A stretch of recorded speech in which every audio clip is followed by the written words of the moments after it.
अस्सलामु अलैकुम वरहमतुल्लाहि वबरकातुहू। अल्लाह तबारक व तआला जल्ल जलालहू जा असांजे मथा अनगिणिया इहसानात लखें थोरा ऐं करोड़े करम आहिनि।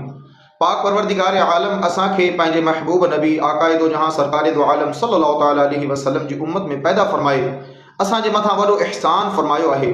मुंहिंजी रब जी ज़ात वॾी करीम ज़ात आहे। मुंहिंजे रब जी ज़ात वॾी अरफा व आला ज़ात आहे। उन जा नाला जेका क़ुरान मजीद बुरहान रशीद जे आख़िर में लिखियल आहिनि 99 नाला आहिनि। उन्हनि में हिकु बाबरकत नालो आहे या करीमो। या करीमो मुंहिंजे रब जो वॾो बरकत वारो नालो आहे। हीउ अल्लाह तबारक व तआला जे पाक ऐं सुहिणे नालनि मां हिकु बरकत वारो, अज़मत वारो, शान वारो नालो आहे।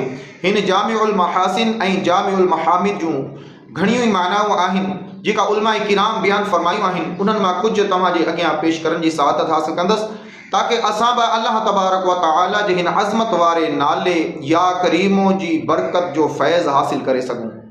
पहिरीं माना जेका तव्हांजे साम्हूं पेश करण जी सआदत हासिल कंदसि उहा आहे घणी ख़ैर ऐं अतान वारो। घणी ख़ैर ऐं अता करण वारो मुंहिंजे रब जी ज़ात बाबरकात आहे। हू कीअं? अल्लाह बि इंतहा करीम आहे। उन जूं अताऊं एक चार बल्कि बेशुमार आहिनि। संदसि एहसान अनगिणिया ऐं लखें थोरा आहिनि। हिन ख़ैर उन जे हथ में आहे। उन करे उहो रब करीम आहे। उनखे करीम सॾियो वियो आहे। वरी जेको इंसान अल्लाह तबारक व तआला जे इस्म मुबारक या करीमो जे पाक रंग में रंगजी वेंदो आहे त उहो बि ॿियनि ते अतान ऐं सखान करण वारो बणिजी पवंदो आहे। पोइ उनखे बि करीम सॾियो वेंदो आहे। ऐं अल्लाह तबारक व तआला जे हिन इस्म मुबारक बाबरकत नाले या करीमो में जेका हस्ती सभिनीनि खां वधीक रंगजी वई आहे उहा हस्ती असांजे दिलबर आका आकायदो जहां सरकार दो आलम सल्लल्लाहु तआला अलैहि वसल्लम जी ज़ाते बाबरकात आहे। जंहिं दुनिया जे अंदरि सभु इंसाननि खां वधीक सखावत कई आहे। दुनिया में सभिनीनि खां वधीक सखी मुंहिंजो दिलबर आका हो। दुनिया खां वधीक सभिनीनि खां दुनिया जे अंदरि वधीक अता फरमाइण वारो मुंहिंजे दिलबर आका सल्लल्लाहु तआला अलैहि वसल्लम जी ज़ाते बाबरकात आहे। ऐं उनखां पोइ ॿियो नालो आहे हमेशा ख़ैर करण वारो। या करीमो जी हिकु माना हमेशा ख़ैर करण वारो आहे। ऐं हीअ हक़ीक़ी अल्लाह तबारक व तआला जी ज़ात आहे। अल्लाह तबारक व तआला जल्ल जलालहू हमेशा ख़ैर करण वारो आहे। इन जो ख़ैर हमेशा खां हुयो आहे ऐं इंशाअल्लाह रहंदो। इहा बिना कंहिं रुकावट जे ख़ैर करी रहियो आहे। पोइ इंसाननि मां उहो ख़ुशबख़्त आहे जेको पंहिंजी तबीयत में एहसान करण जी अहिड़ी आदत रखे थो, एहसान करण जो अहिड़ो जज़्बो रखे थो जो कॾहिं न थकिजे, हर दम ख़ैर कंदो रहे त उनखे बि करीम सॾियो वेंदो आहे। त इन करे असांखे बि इहा खपे त असां बि हर दम ख़ैर करण वारनि मां शामिल थी वञूं त अल्लाह तबारक व तआला जे इन बाबरकत नाले जी अज़मत हासिल करे सघूं था।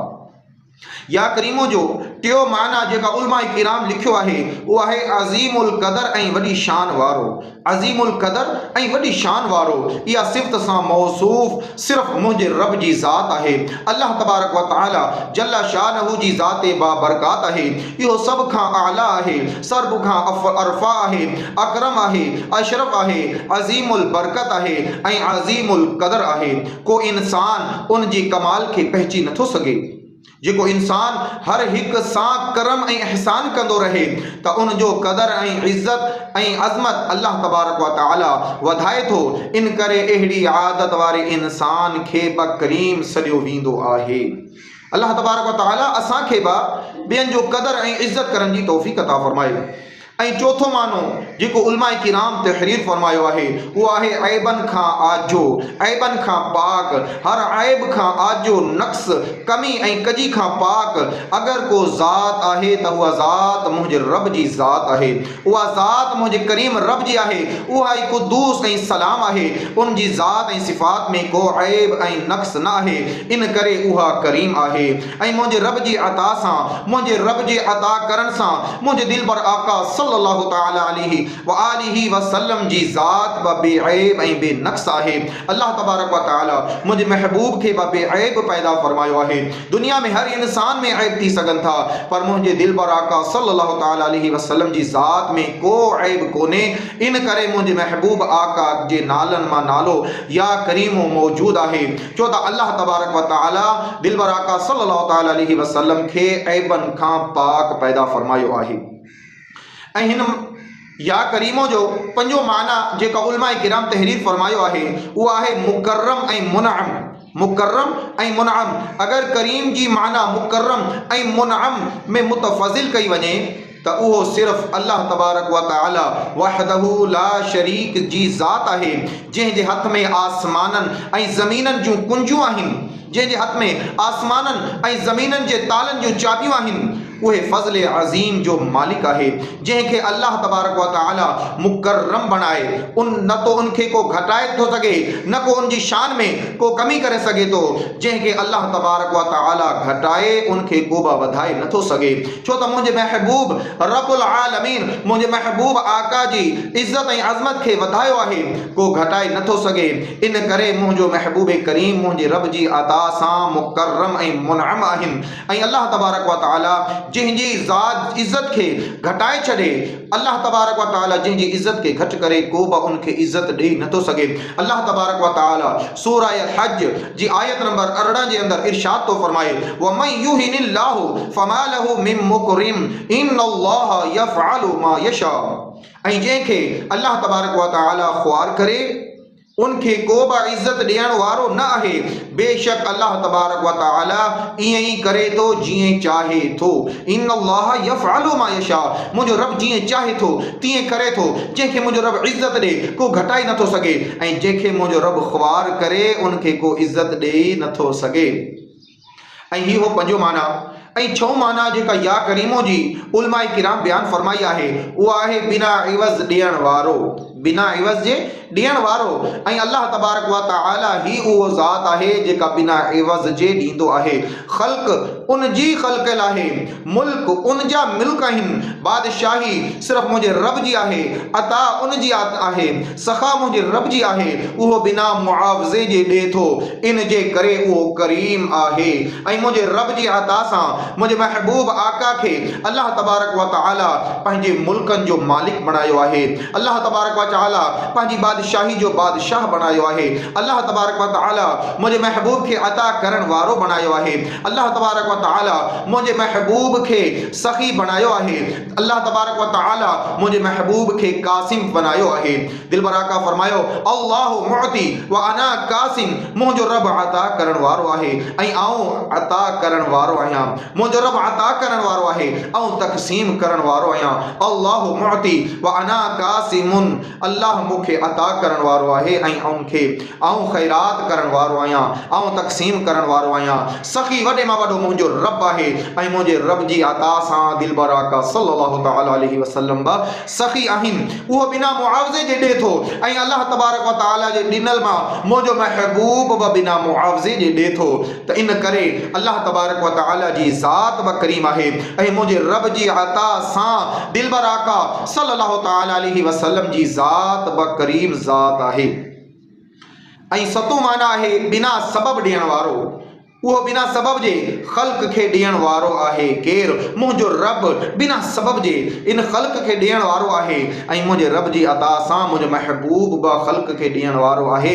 अल्लाह करीम आहे ऐं अल्लाह जी अता सां मुंहिंजो दिलबर आका बि करीम आहे। ऐं अठों माना आहे मुहताज ऐं गैर मुहताज खे ॾियण वारो। मुहताज ऐं गैर मुहताज खे ॾियण वारो हीअ संदसि शान करीमी मुंहिंजे रब जी आहे, जो हर मुहताज थोरे गैर मुहताज खे बि ॾिए थो, घुरंदड़ खे बि ॾिए थो, जेको नथो घुरे उन जा बि पल भरे थो। इहा मुंहिंजे रब जी ज़ात आहे। इन करे उहो करीम आहे, छो त उहा मुहताज ऐं गैर मुहताज खे ॾींदो आहे, घुरण वारनि खे बि ॾींदो आहे, जेको नथो घुरे उनखे बि ॾींदो आहे। हीअ मुंहिंजे करीम रब जी अता ऐं सखा आहे। ऐं नओं माना आहे करीमुल अफ़्व। या करीमो जी नौ माना जेका उलमा किराम लिखी आहे उहा आहे करीमुल अफ़। इन करीमुल अफ़ उनखे सॾियो वेंदो आहे जेको गुनहगार जी मुआफ़ी वठण सां न सिर्फ़ उनजा गुनाह मुआफ़ करे, उनजा गुनाह मेटे छॾे, उनजा गुनाह ख़त्म करे छॾे, पर उनजे गुनाहनि खे नेकी में बदिलाए छॾे, उनजा गुनाह ख़त्म करे उन्हनि खे वरी नेकी में तब्दील करे छॾे।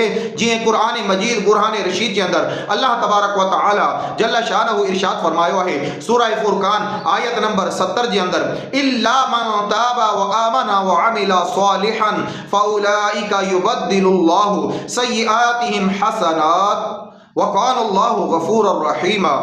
इल्ला मन ताबा व आमना व अमिला सालिहन फउलाइका युबद्दिलुल्लाहु सय्यिआतिहिम हसनात व कानल्लाहु गफूरर रहीमा। सिवाय उन माण्हू जे जंहिं तौबा कई ऐं ईमान आंदा इहे चङा कम कयाई पोइ उहे माण्हू आहिनि अल्लाह तबारक व तआला इन जी बुराइयुनि खे नेकी में बदिलाए छॾियो आहे ऐं अल्लाह तबारक व तआला वॾो बख़्शणहार आहे।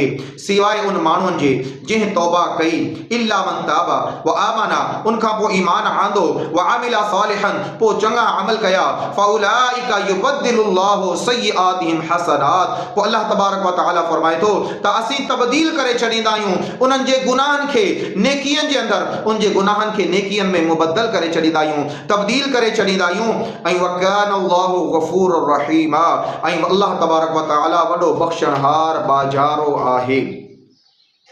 अल्लाह तबारक व तआला सां दुआ आहे अल्लाह तबारक व तआला पंहिंजे फैज़ सां असां सभिनीनि खे मुस्तफ़ीज़ फरमाए। अगर वीडियो सही लगी हुजे त लाइक ऐं कमेंट ज़रूर कजो।